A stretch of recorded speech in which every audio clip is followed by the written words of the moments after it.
Welcome everybody to this week's video. We've been working on healthy breathing as a way to stabilize the nervous system, as a way to get us out of fight or flight, as a way to get beyond anxiety or around anxiety, if you will, so that our minds can experience more peace.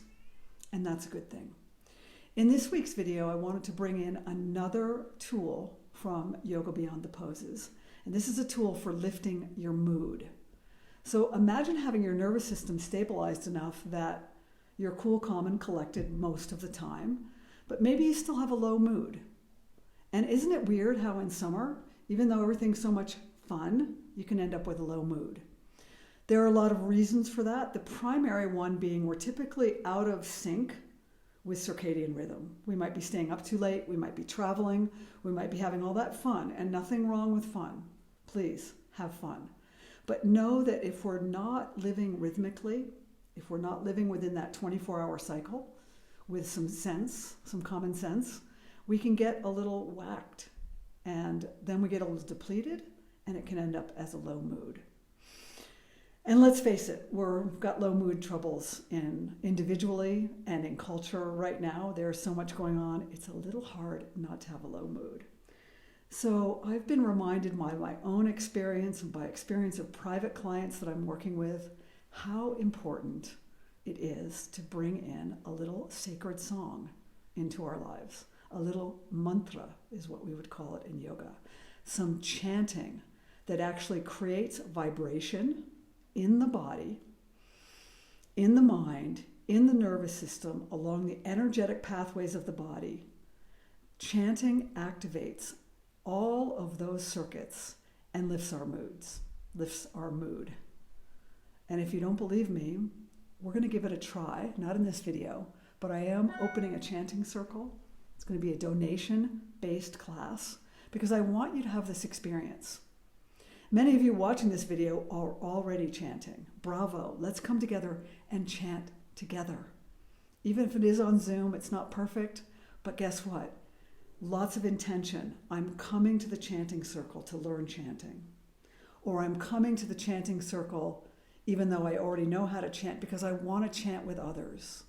I want this collective opportunity to create the vibration that gets the heaviness disposed of and brings us into a lighter, more illuminated place in our mood, in our way of being. And I'm going to go so far as to say there's some magic in chanting. And I don't use that word very often. If you read my copy in the email, there's this magical moment I describe of my little granddaughter finding a seahorse at the beach. Total magic, out of nowhere. Like, just lifted our moods and opened up this window of maybe everything is okay. Maybe there are forces in the universe that are in our favor.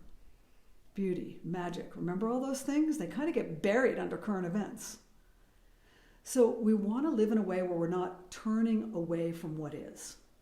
We're learning to be with what is, and we are in a complex and difficult time. My work is in helping you build your capacity to be with what is and to find your way through it with stability and, joy. Believe it or not, it can happen. So I really want to bring the chanting in. You can click the link below in this email. I'm asking you what day and time will work best. I'll look at all the responses. We'll schedule it. It'll be donation-based. We're going to come together in sacred song. I'll be doing some teaching. Again, many of you are experienced, some of you are not. It won't matter. Whoever shows up will join our voices together, chanting in Sanskrit, high vibrational experience, and the magic will happen. So you're invited. Click the link below to indicate your scheduling preferences, and as soon as I get that together, we'll get it scheduled and get started.